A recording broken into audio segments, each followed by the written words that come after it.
একই কাণ্ড, আর কত পরীক্ষা। এসআইআর এর শুনানি শুরু হলো, আর শুনানির শুরুর দিনই হয়রানির ছবি ভুরি ভুরি।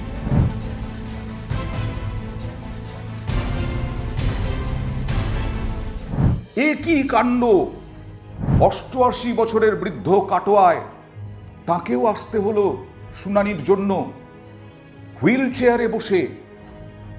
কাটোয়ায় 88 বছরের বৃদ্ধ, তাকেও শুনানির জন্য আসতে হলো। নিয়ম কি জানেন? নিয়ম হচ্ছে 85 বছর হয়ে গেলে পরে তাকে আর যেতে হবে না হিয়ারিং এর জন্য।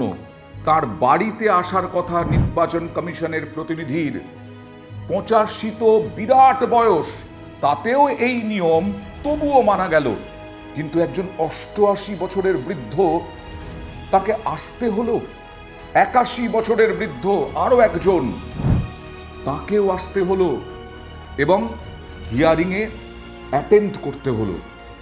81 বছর, 88 বছর, কত আর লাইন দেবেন, কত আর ঘন্টার ঘর ঘন্টা বসে থাকবেন এদেশের নাগরিকরা? এটাই তো সব থেকে বড় প্রশ্ন। লাইনের পর লাইন। এই তো আগামী কয়েক মাস পরেই গরমের মধ্যে ঘেমে নিয়ে ভোটাধিকার, এটা তো আমার মৌলিক অধিকার। ভোটাধিকার প্রয়োগ করতে হবে সেই লাইন দিয়ে, গরমের মধ্যে ঘেমে নিয়ে। তখন না হয় বিভিন্ন রাজনৈতিক দলের নেতৃবৃন্দ তারা সাহায্য করবেন ভোটারদের, কিন্তু এখন তো কেউ ভোটারদের সাহায্য করার নেই, তাদেরকে নিজে থেকে আসতে হচ্ছে। আবার লাইন, ভোটের আগেও আবার লাইন। ভোগান্তির এক শেষ, সেই লাইনে ঘন্টার পর ঘন্টা দাঁড়িয়ে থাকতে হচ্ছে। বর্ধমানের একজন বৃদ্ধ 12:30টায় এসেছেন, আমরা কথা বলেছিলাম 3:30-র সময়। 3 ঘন্টা বসে আছেন একজন বৃদ্ধ। যারা আমাদের বসিয়ে রেখেছেন 12:30টায় ডেকে এখনো পর্যন্ত যারা আমাদের কল করেননি, তারা কি বুঝতে পারছেন না যে তাদের পক্ষে কতটা কষ্টকর ব্যাপার, যাদের আমি বসিয়ে রেখেছি? ইনি যদি এখন 9টার ব্যাচে বসে থাকেন, তাহলে আমি তো 12:30টার ব্যাচে বসে আছি, কোন ছাড়? খাওয়া দাওয়া হয়েছে কিনা কেউ খোঁজ নেওয়ার নেই, জানার নেই। জল খাবেন কিনা পর্যন্ত তার কাছে জিজ্ঞাসা করার কেউ নেই। শুধুমাত্র নিজে ভোটটা দিতে চান, এসআইআর এর নামটা তুলতে চান, যেন দায় সম্পূর্ণ আমার ভোটারের। আর তাই ভোটার এখনো বসে আছেন। 3:30-র সময় আমরা যখন কথা বলি তখন তিনি বিরক্ত, তার চোখে মুখে বিরক্তি, চোখে মুখে ক্লান্তি।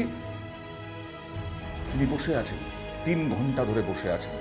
এরকমই তো বিভিন্ন জায়গায় আমরা দেখলাম যে ভোটের লাইনে দাঁড়াতে হবে, আর কয়েক মাস পরেই, 2 মাস পরেই, তার আগেও নাগরিকদের ভোটের লাইন নয়, হিয়ারিং এর লাইনে, লম্বা লাইনে দাঁড়াতে হচ্ছে। এই লম্বা লাইনে যারা দাঁড়িয়ে আছেন তারা মহিলা পুরুষ নির্বিশেষে। কেউ কেউ 21 কিলোমিটার দূর থেকে এসেছেন। তার যাতায়াতের ভাড়া বলছেন 80 টাকা। এই 80 টাকা কে দেবে? একদিন তো কাজ হচ্ছে না, একদিনের কাজ বন্ধ। আমাদের কাছাকাছি সিন্দ্রানি হলেই তো সুবিধা হতো। কত কিলোমিটার দূরে? 21 কিলোমিটার। তারপরেও আসতে বলেছে 11টায়, 12টায় শুরু হবে। সমস্যা হচ্ছে তো। সারাদিনের কাজ মানে, তারপরে কখন ফিরবো তারও তো কোনো গ্যারান্টি নেই। একদিনের কাজ কামাই করে মাকেও নিয়ে এসেছেন আরও একজন। মাকে এখানে হিয়ারিংয়ে ডেকেছে। মা 80% প্রতিবন্ধী।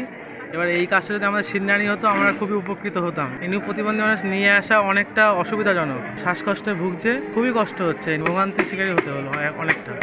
আমাদের সারাটা দিন আজকে কাজ বন্ধ, জোন খেটে খাই আমরা সবাই। প্রতিবন্ধীদের জন্য আলাদা কোনো ব্যবস্থা? না, কোনো ব্যবস্থা নেই। শ্বাসকষ্ট হয়, কষ্ট হচ্ছে কি? ঠান্ডা শ্বাসকষ্ট হয় খুব। এইভাবে ভোটের লাইন যখন দিতে হচ্ছে, ভোটের লাইনের আগেও লাইন দিতে হচ্ছে, ঘন্টার পর ঘন্টা অপেক্ষা করতে হচ্ছে। এক একজনের বিভিন্ন ধরনের সমস্যা, সেই এক একজনের বিভিন্ন ধরনের সমস্যা নির্বাচন কমিশনের প্রতিনিধিরা শুনছেন এবং সেই শোনার পরে তা জেলা শাসকের কাছে পাঠিয়ে দিচ্ছেন। সময় তো লাগবেই, কিন্তু এই সময়টাও সাধারণ মানুষ যারা, তাদের কাছে মূল্যবান নয়?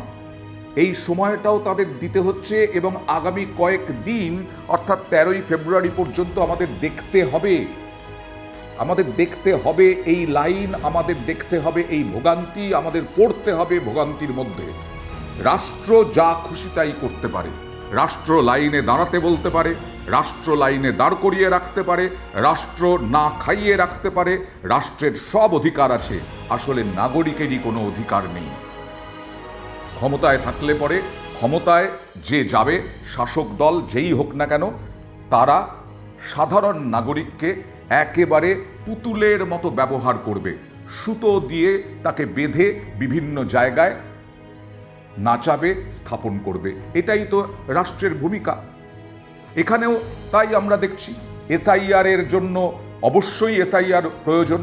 2002 সালে হয়েছে, তারপর 23 বছর পর আবার এসআইআর। স্পেশাল ইন্টেন্সিভ রিভিশন অবশ্যই প্রয়োজন, নিবিড় তালিকা সংশোধন অবশ্যই প্রয়োজন, যোগ্য ভোটার তালিকা অবশ্যই প্রয়োজন। কিন্তু তার জন্য ওই 88 বছরের বৃদ্ধ, ওই 81 বছরের বৃদ্ধ, ওই 40 কিলোমিটার বা 21 কিলোমিটার এসেছেন যিনি, তার কি দোষ, তার কতটা দায়? আবার আপনি ভোটার, আপনার জেলও হতে পারে। হ্যাঁ, এটাই এবার নতুন শুনতে হচ্ছে যে আপনি ভোটার, আপনার জেলও হতে পারে। কেন? অবশ্যই সে তো বটেই, কারণ আপনার যদি ভুলভাল তথ্য দেন আপনি, তাহলে নির্বাচন কমিশনের আইন অনুযায়ী অবশ্যই আপনার 1 বছর জেল খাটতে হতে পারে। মানে ভোটার যদি কোনো রকম ভুল তথ্য দেন, ভোটারকেই জেলে পুরবে, ভোটারই জেল খাটবেন। 1 বছর পর্যন্ত জেল খাটতে হবে। খুব সাবধান, খুব সাবধান। আপনি তাড়াহুড়ো করলেন বা আপনার ভোগান্তি হচ্ছে, কিন্তু দেখবেন যে আপনার কাছে অবশ্যই ঠিকঠাক জুৎসই কাগজপত্র আছে কিনা। না হলে আপনি ভোটার, আপনি সাধারণ মানুষ, অন্যের দ্বারা পরিচালিত হয়ে ভুল তথ্য দেবেন না, তাহলে আপনাকেও এই 3 ঘন্টা লাইনে দাঁড়ানোর পর জেলে গিয়ে 1 বছর কাটাতে হবে। সুতরাং আগামী কয়েকদিন এসআইআর এর নামে ভোগান্তি, এসআইআর এর নামে হয়রানি, এগুলো যে চলবে এটা স্পষ্ট হয়ে গেল। কিন্তু এটাই সবথেকে বড় প্রশ্ন এখনো পর্যন্ত। ভোটের সময় লাইনে দাঁড়িয়ে গরমে ঘেমে নিয়ে আমাদেরকে ভোট দিতে হবে, কারণ আমি চাই, আপনি চান ভোটাধিকার প্রয়োগ করতে। আর ভোটের আগেও লাইন, আর কত লাইনে দাঁড়াতে হবে, কতবার লাইনে দাঁড়াতে হবে আমাদের দেশের নাগরিকদের বা আমাদের রাজ্যের নাগরিকদের? এটাই তো সবথেকে বড় প্রশ্ন।